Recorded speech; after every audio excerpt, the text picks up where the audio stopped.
Hey, it's Jeff Zito. Happy holidays, and thanks for checking out another episode of the Celebrity Jobber Podcast, consistently in the top 5 on the Apple Podcast Music Interviews chart. Thank you so much for listening, as we're now in our 4th year. And if you want to go back in time and check out past guests and episodes, you could do so on celebrityjobber.com. Streaming on Apple Podcasts, Spotify, iHeart, or wherever you listen to podcasts. And very important, please subscribe. If you like what you hear, 5-star rating, and please leave a review. I know I've just asked a lot of you, but it really is important, and I thank you once again. So, I was thinking about this the other day. I love to be inspired. I love a story of redemption, and I'm just interested in hearing about other people. And when you think of the word celebrity, famous for being on TV, the movies, musicians, comedians, I often wonder what their life was like before the private jets and limousines and 5-star hotels. I love to find out what the person was like before they got all the attention. And I love to find out if there was a moment in their life that changed everything.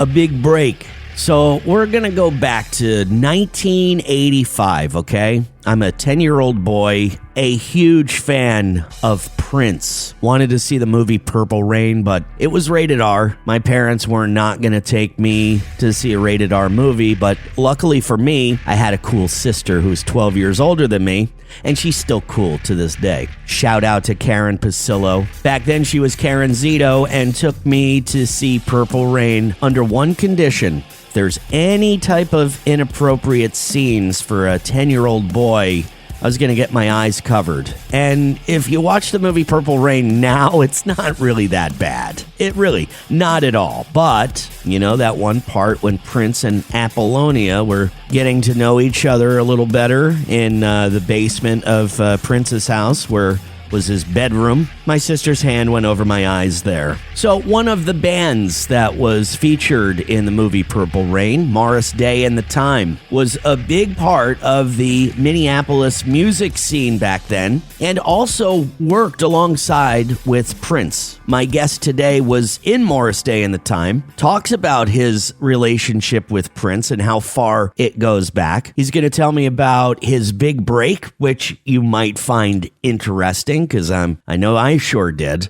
And he's also going to tell you something you may have not known about Prince, even though Charlie Murphy and Dave Chappelle made this pretty famous bit on The Chappelle Show. Plus, we're going to find out what his first job was and what he's up to today. His name, James Samuel Harris III, songwriter, producer, responsible for making Janet Jackson a superstar with her album Control and Rhythm Nation 1814. 31 top 10 hits in the UK, 41 in the US. In 2022, inducted into the Rock and Roll Hall of Fame. One half of the production team, Jimmy Jam and Terry Lewis. Just a little FYI, I'm actually wearing my Prince Purple Rain shirt right now, as I'm getting ready to talk to James Samuel Harris III, a.k.a. Jimmy Jam. It's my guest this week on Celebrity Jobber. The Celebrity Jobber Podcast with Jeff Zito. If you like what you hear, please subscribe, give a 5-star rating, and leave a review. Check out all our past episodes on Apple Podcasts, Spotify, or wherever you pod. What if these celebrities weren't famous? What would they have become?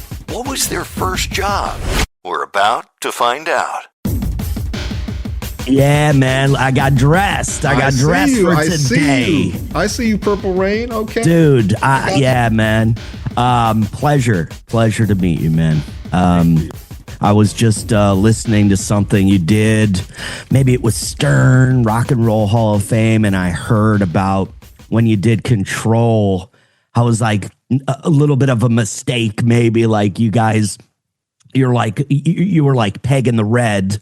And they get the masters back. They're like, oh, what is this? And you're like Peg in the Red, and that was how that sound. You got that sound, and that was the way Prince liked it. You said, Yeah, Prince always wanted, when we watched Prince record, he would always record with everything in the red, with the VU meters in the red. And what he said is that your ear perceives like a little bit of distortion as something being loud. And so he always wanted his records to sound loud when they came on the radio. And so that's why he always wanted to have just a little bit of distortion on it. We kind of took it a little further than that because we didn't know what we were doing. And our machines back in the day were set up a little different where 0 meant plus 6 dB. So it was already in the red. We were already in the red before we even got to the red. Right. But that kind of mistake was the thing that really changed the way I think that record sounded and the way ultimately music sounded, I think, from that. It was, yeah, man, that was a really cool story. And I know, people like maybe a lot of people that aren't studio nerds, wouldn't get it. But I was like, I just thought it was really cool. Jimmy, take me all the way back. Take me back to, you and meeting Prince and early days of music in Minneapolis. Tell me about how it all started. I know that your father's a musician, but where did Prince come into your life? Well, Prince came into my life in junior high school. We were students together, and we took a piano class together, and we both already knew how to kind of play the piano. Well, he could really play the piano. I played pretty good, but I was actually a drummer. I thought of myself as a drummer back in that day. And I remember at the end of the semester, they said, hey, we're going to do a musical, Who Wants to Be the Band? And we all raised our hands, and they said, Prince, what do you want to play? And Prince said, guitar.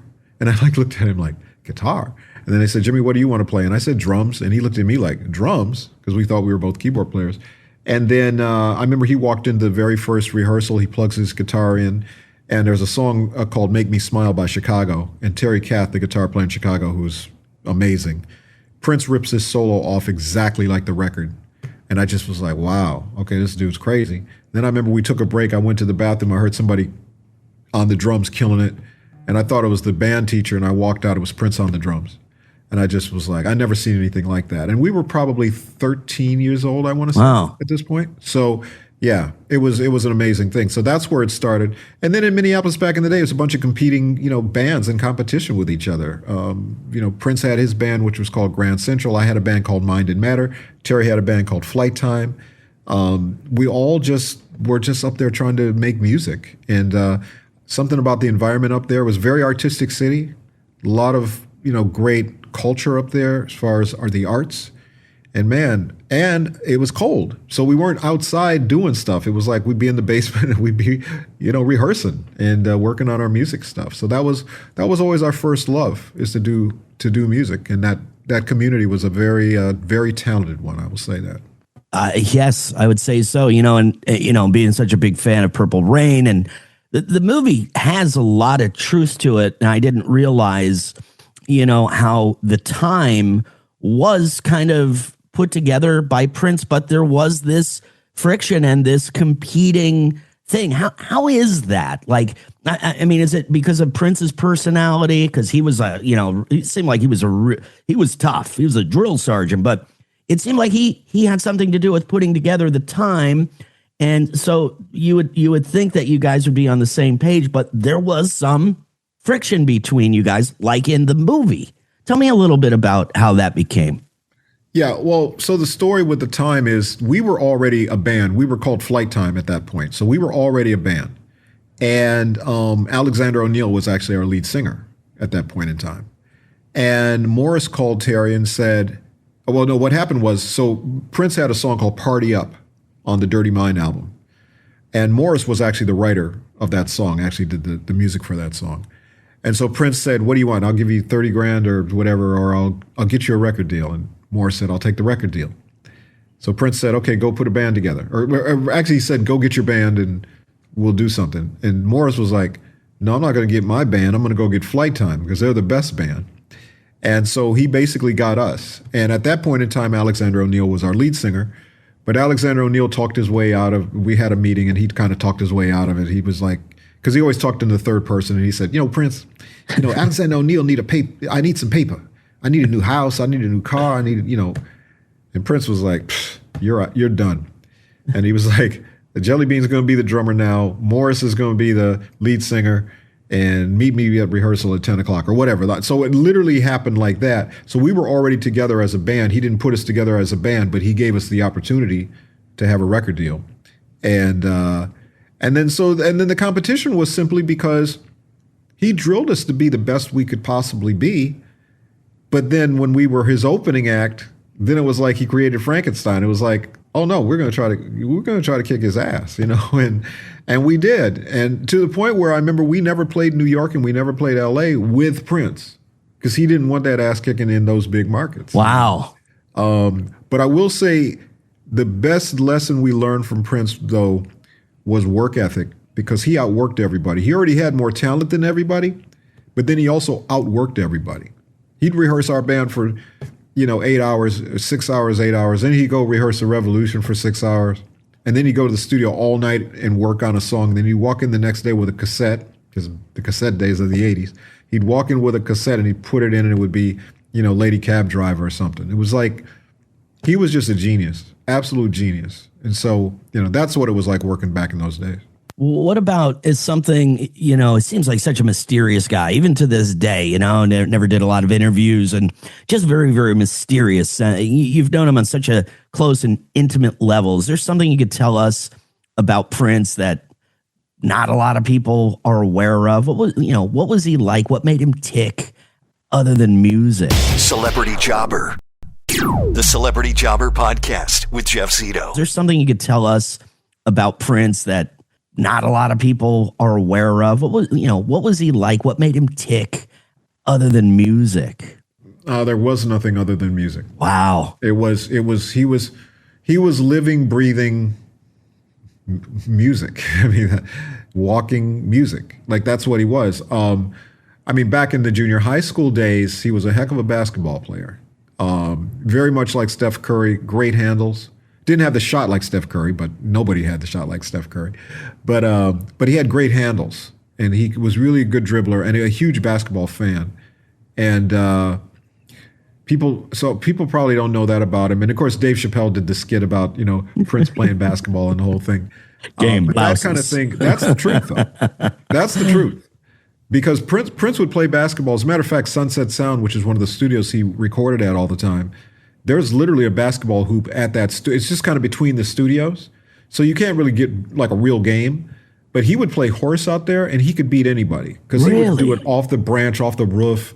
Like, he had all these shots, trick shots, and he could beat anybody at it. And super competitive. Super competitive. And you wouldn't figure because he's a little guy, so you wouldn't figure that he would be, he could ball. No, he could ball. He could ball. I mean, wow. He was close to the ground, so he had, he had those good handles, he could handle the ball really well. Tell me, Jimmy, ever have a job outside of music? Like, can you tell me what your very first job was, and if you ever had a job outside of music? Oh, I definitely had. I had a lot of jobs outside of music, but they all made me realize that music was what I wanted to do. But I had a job. Actually, my dad got me a job at his company that he worked at, and it was basically just changing light bulbs. And it was it paid great, but I felt like I was totally wasting my time. And then I went and got a job. I remember during the Christmas season, I got a job at a store called Dayton's, which is like a department store back in that day. And I was in the toy department, and I remember they had these radio-controlled cars, and nobody was buying them. And I said, "Can I take one of these out and play with it? And I think if people see me playing with it, they might want to buy it." And I remember that day we sold out all of them that same day. And they said, "Oh, okay, what else can you want to play with?" And I was like, "Okay." And I loved that job, but that job didn't pay me any money. So I was kind of like, I got to find something that pays a little bit of money that I really like. And music was always that thing. But I DJ'd for a long time. I played in bands, but then I also DJ'd. So anything to do with music was just kind of my life. I never really wanted to do anything else for as long as I can remember. What do you think like when you were at the age where, you're quote unquote, figuring it out, trying to make a decision on what did you think you were going to become? Like when you were just kind of thinking into the future, visualization, what did you think you were going to be when you grew up? Well, when I was really young, I thought I was going to be a pilot, because I was really into planes. I knew every plane. My dad used to take me to the airport. We just watched the planes take off and all that. I even took, and my dad was he had a private pilot's license and the whole thing. So I was really into aviation, and I thought that one day I would probably do that. But once the music bug hit me, I started playing drums for my dad when I was 12 years old, and that was my first professional gig. And once that happened, I just knew music. I didn't know whether I didn't know it would be record production or songwriting, but I just knew that it would have to involve music. It had to. And I actually dropped out of high school to pursue music, and my mom let me do it. And I will say 10 years later, after I would have graduated from high school, I walked across the Grammy stage, and that was wow. With her in the audience as my date. And awesome. We won Producer of the Year. So yeah, that's awesome. It worked out how it was supposed to. And you know, so many different, you know, points of your career, so many, you know, big breaks, if you will, meeting Prince, The Time, Janet Jackson, Grammys. What do you consider the biggest thing that happened in your life, Jimmy? Like if you were like, if this one moment didn't happen, whether it was like a big break or maybe all this stuff, we wouldn't be here talking today. Is there a singular moment that you can think of that's like very pivotal for you and Terry becoming who you are today? Celebrity Jobber. The Celebrity Jobber podcast with Jeff Zito. Is there a singular moment that you can think of that's like very pivotal for you and Terry becoming who you are today? Well, besides meeting Terry back in 1973, which was a very pivotal moment for me, and we're still together, of course. So that's 52 years ago. So I think that would be the pivotal moment individually. But I think that when I think about pivotal moments, it has to be the snowstorm in Atlanta, where Terry and I had gone down to produce the SOS band after Prince told us don't produce any bands. And we kind of disobeyed him and went down and produced it. And then we got caught in a snowstorm down there, missed the next gig. Fast forward to that summer, the same day we're going to mix the SOS band song, Prince calls us to the studio, to a different studio, and he basically fires us because he tells us, I told you not to work with other bands, and you did. And so when we walked out of there, we just kind of said, well, what do you want to do? And it's like, well, I guess we're going to go to the other studio and mix this record. And I remember walking in the studio, and the engineer was Steve Hodge. And we knew Steve Hodge just from the liner notes. We never had met him before, but we just knew we wanted him to mix our record. And when we walked in the studio, he said, what's wrong with you guys? And we said, oh, we just got from the time. And he said, well, I don't think you have anything to worry about because this song here is a smash. And he hit play, and the Steve Hodge mix of Just Be Good to Me, SOS band, came out of the speakers. And we were like, oh, my God. And that was the pivotal, to me, the snowstorm in Atlanta would probably be the pivotal moment because it was the worst day of our lives as it was happening. It was definitely the moment where we were, why is this happening to us? That was that moment. And then the result of that snowstorm was us getting fired, which then led to our, 40 plus year career. Yeah, I would say not a lot of people would say their big break or their pivotal moment in life was getting fired by Prince. So that's pretty cool. That is a good one. Or as my partner likes to say, freed. Right. So your partner, let's talk about what you guys today, where are you guys today? What are you doing? I know there's something that you wanted to talk about today, which I wanted to learn about and let people know how they could be a part of it as well. But tell me a little bit about you and Terry Lewis today, fast forward 2025. Well, 2025 for us has been kind of an interesting year because we're trying to, in our lives, do things that we haven't done before. And so to that end, we've started doing, I remember when we were fortunate enough to get in the Songwriters Hall of Fame, probably 7-8 years ago now, I think when people ask us, what do you want to do that you still haven't done yet? And we said, well, Babyface was standing on the red carpet and we said, oh, we want to work with Babyface. And so we did. We did a single with him, which was cool. And then I said, we want to finish our album that we started like 35 years ago at that point. And so we did that, our Jam and Lewis Volume 1 album. And the third thing we said is we want to play our catalog live because we've never had the opportunity to do that. And so this past year and the year before, we've done some gigs. We played a Minneapolis gig that was very cool, outdoor festival thing. We did 7, 8 shows in Japan. Actually, we've done more than that. We've actually done like 16 shows in Japan now over the past couple of years. And so this coming year, we want to now do some U.S. dates and some festivals and things and just play our catalog. So that's one thing that we're doing that we haven't done yet that we want to do. The other thing is we're really heavy in the documentary space right now. We executive produced a Curtis Mayfield documentary that was directed by the singer Her. That's very cool. And there is a Jam and Lewis documentary being done about us. Oh, wow. And the gentleman named Peter Afterman, who's executive producing that documentary, asked us what documentary should be done that hasn't been done yet. And Terry and I said, Gamble and Huff. And he said, why? And I said, because there's no Jam and Lewis without Gamble and Huff. And of course, that also includes Tom Bell, who just went in the Rock and Roll Hall of Fame, the Mighty Three, as they're called, out of Philadelphia. So Terry and I are going to make our directorial debut directing the Gamble, Huff, and Tom Bell documentary. And then we're also working on that for next year also.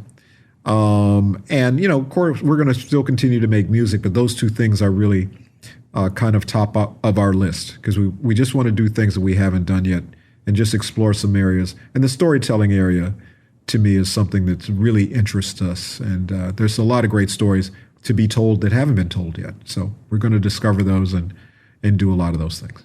The Celebrity Jobber Podcast with Jeff Zito.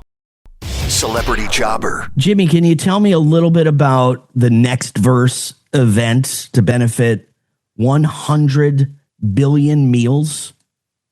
Yeah, it sounds cool, right? Yeah. Yeah, so the idea is 40 years ago, We Are the World and Live Aid both happened. And the idea was to try to eradicate hunger around the world. And in you know, We Are the World's case, it was USA for Africa, so it was in Africa. We now are faced with a food problem that's, you know, much greater than was happening back then. And there's something about the alignment of music in not only raising funds, which it does, but also in raising spirits, which is also needed because mental health is very important. And Tony Robbins, who founded the 100 Billion Meals Challenge, he was interested in us doing a song. And he said, I think a song would power us to 100 billion meals. And so as we started talking conceptually about what that would be, because it's, you know, We Are the World was a wonderful, you know, you watched the video, you bought the record, and that was your involvement in it. But nowadays, with technology, with Zoom, with TikTok, with Instagram, with all these different technologies, people are creating their own content. And we thought, what if we made a song that could be a living, breathing song where we will do the foundational version of it, I guess we could call it.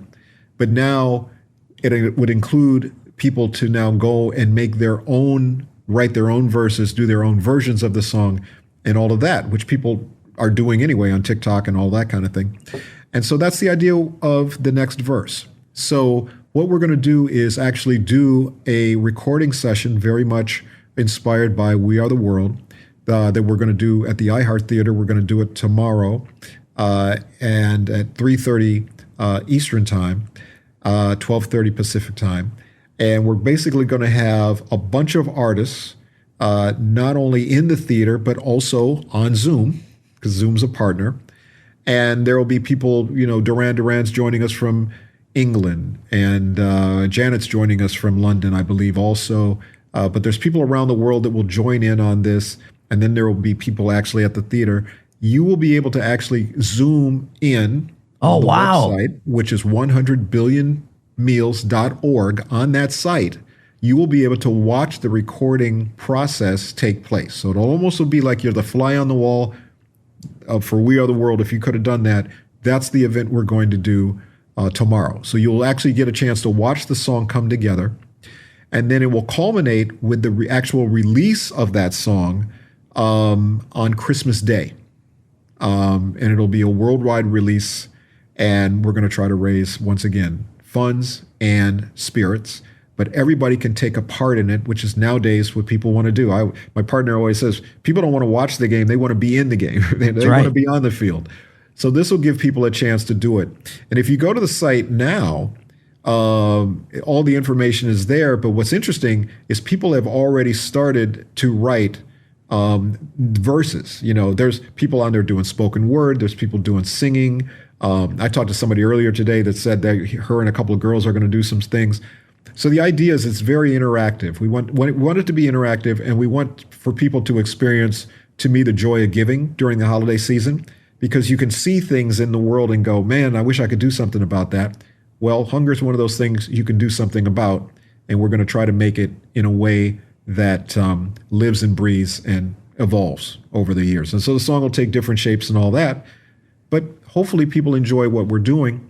And it's a $10 donation. $10 buys 44 meals, and it gets you into the Zoom to watch the recording session tomorrow.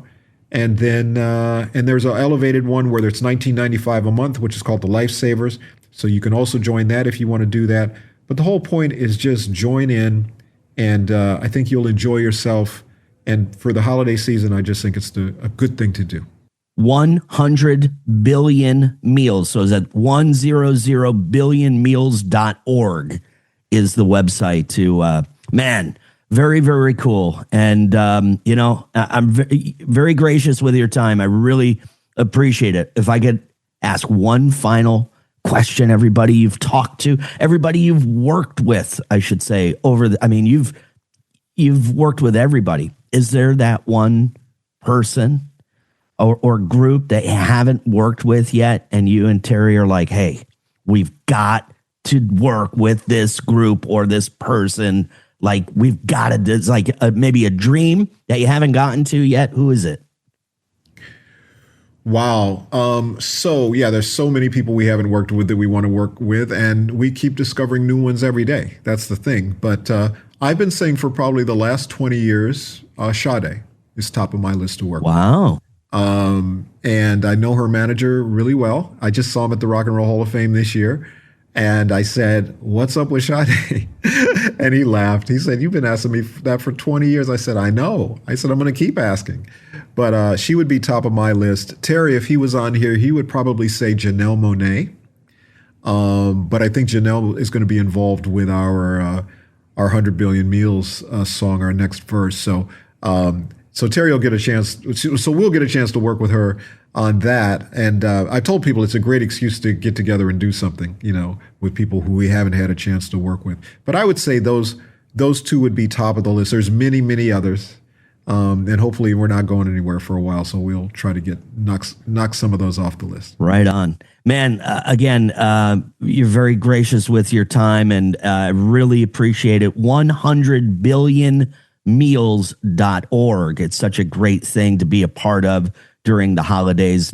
Let's not forget about people that, don't have the means, and that's important, and glad that you raised awareness. And I could talk to you for an hour, Jimmy, but I'm sure that wouldn't be what you wanted to do today. But I just wanted to let you know how much you've impacted me when I was younger and what you do. And it was a real pleasure speaking with you today. Oh, thank you so much, man. Appreciate it. Have a good day. Thank you. All right.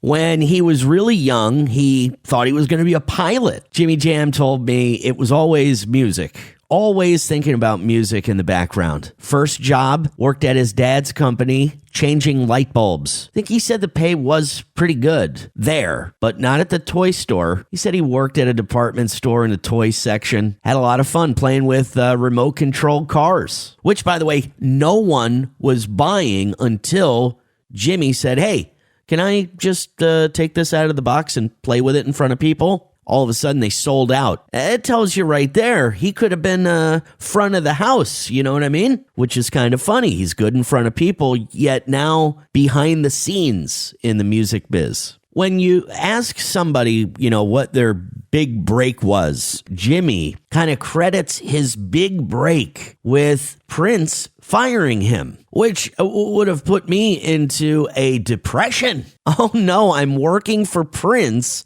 and now I am fired. What am I going to do? He said it was that moment, as his partner Terry Lewis says, they were freed from Prince. They weren't fired, they were freed, and free to work with other bands and produce their records. Fast forward to 1986 and Janet Jackson's Control. followed by Rhythm Nation, and man, the list goes on. 41 top 10s in the U.S. And I thought it was interesting of everyone out there, Jimmy really wishes he could have a chance to work with Sade. And I know she's kind of huge, but I'm only familiar with Smooth Operator. And the thing that he's involved with right now, the charitable 100 billion meals. So important around the holidays to just think about those who are in a hard spot. And you think about Christmas and gifts and how fortunate we all are to talk about what we're going to buy or receive for Christmas. And then there's some people out there that are hungry, and that should put a lot into perspective. That just should not be here in the USA. I just made a donation. I hope you would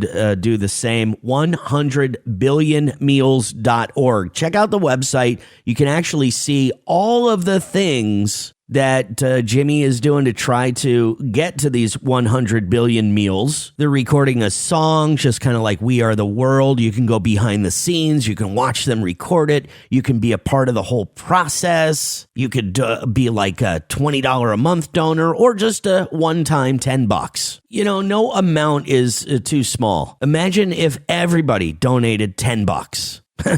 Problem solved, right? I think it's really important for people to do what they can for others during the holiday season. So anyway, 1billionmeals.org.